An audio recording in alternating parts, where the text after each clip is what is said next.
Welcome back once again. मैं हूं आशीष और आप देख रहे हैं द लीगल इंसीन।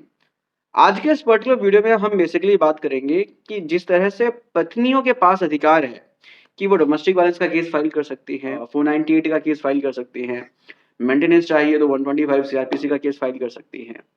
तो इसी तरह से हस्बैंड्स के पास भी कोई अधिकार है क्या? अगर उनके साथ प्रताड़ना होती है, अगर उनको टॉर्चर किया जाता है, उनके साथ मार-पिटाई की जाती है, पत्नी करती है, पत्नी के घरवाले करते हैं, पत्नी का भाई करता है या पत्नी के फादर करते हैं, एक्स वाई जेड कोई भी अगर पत्नी के साइड से अगर पति को टॉर्चर किया जाता है, तो क्या फिर पति के पास भी कोई ऑप्शन है? पति जो है कैसे पत्नी को सज़ा दिलवा सकता है? कैसे पत्नी के खिलाफ केस फाइल कर सकता है? क्या कर सकता है आखिर पति? पति के पास कोई अधिकार है क्या?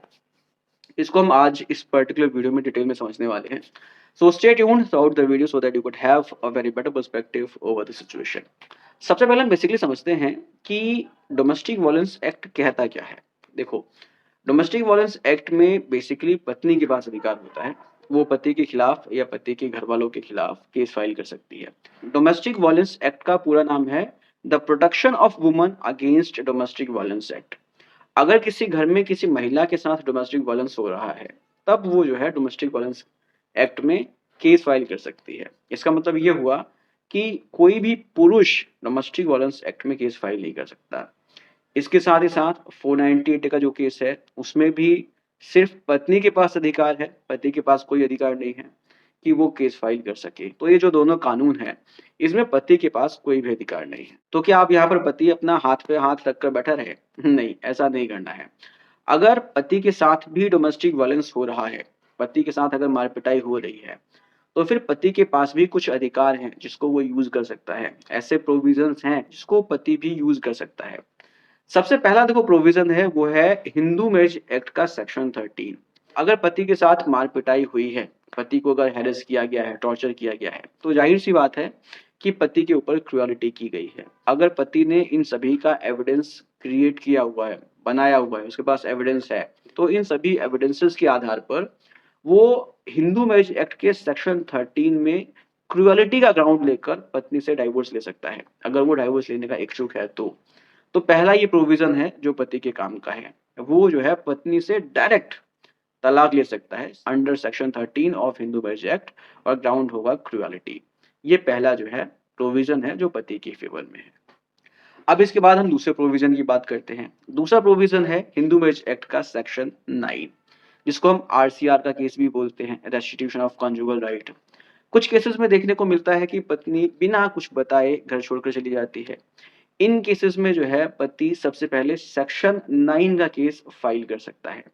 जब वो सेक्शन 9 का केस फाइल करेगा तो फिर पत्नी को जो है कोर्ट डायरेक्शन देगा कि भाई आप जो है पति के पास आकर रहो। अगर पत्नी के पास कोई वैलिड ग्राउंड नहीं है छोड़ने का, तो अगर उसके पास कोई ग्राउंड है पति को छोड़ने का और उसने केस को जो है कोर्ट में प्रूव कर दिया, तब यहाँ पर पति के पास कोई भी अधिकार नहीं रहेगा। लेकिन अगर पत्नी बिना किसी ग्राउंड के ही पति से अलग रह रही है, तो यहाँ पर कोर्ट उसको डायरेक्शन देगा कि आप जो है पति के पास आकर रहो। तो सेक्शन 9 का केस बेसिकली इसलिए फाइल किया जाता है कि पत्नी को अपने पास बुलाया जा सके। अगर कोर्ट ने पत्नी को डायरेक्शन दे दिया है कि वो आकर पति के साथ रहे, इसके बावजूद अगर वो पति के पास आकर नहीं रहती है, तब यहाँ पर फिर दोबारा पति के पास अधिकार होता है कि 1 साल के बाद वो पत्नी से डाइवोर्स ले सकता है। तो ये दूसरा प्रोविज़न है जो पति के काम का है। इन दोनों प्रोविज़न के तहत पति जो है पत्नी से डाइवोर्स ले सकता है। अब इसके बाद हम बात करते हैं कि जब पति के साथ मार-पिटाई हुई है, अगर पति के साथ क्रूरता की गई है, पत्नी ने मार-पिटाई की है या पत्नी के घरवालों ने मार-पिटाई की है, तो इस सिचुएशन में पति इन सभी के खिलाफ केस कैसे दर्ज करवाए और किन प्रोविज़न्स में करवाए? वो प्रोविज़न कौन से हैं, वो समझना ज़रूरी है। तो यहाँ पर मैं आपको कुछ ऐसे प्रोविज़न्स बताऊँगा, जिनमें एफआईआर को रजिस्टर करवाया जा सकता है। अब ये कौन-कौन से प्रोविज़न हैं, इसको समझो पहले। आईपीसी के section 323, section 324, section 325, section 120 B, section 506, इन सभी सेक्शंस में एफआईआर को रजिस्टर करवाया जा सकता है।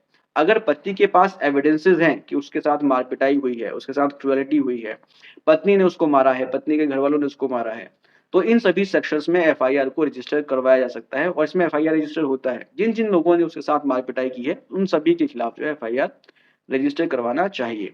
पति ऐसा कर सकता है।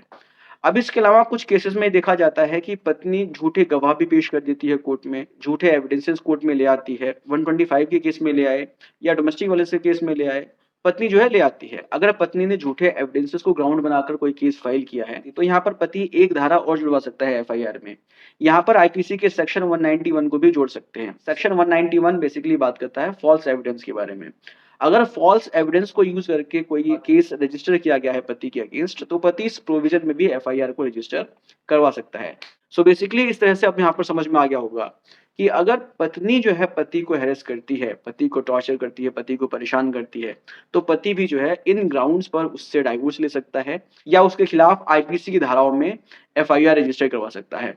उम्मीद करता हूँ कि वीडियो इन्फॉर्मेटिव लगी होगी। अगर इन्फॉर्मेटिव लगी है तो उसको शेयर कीजिए। मिलते हैं नेक्स्ट वीडियो में। Take care, bye bye.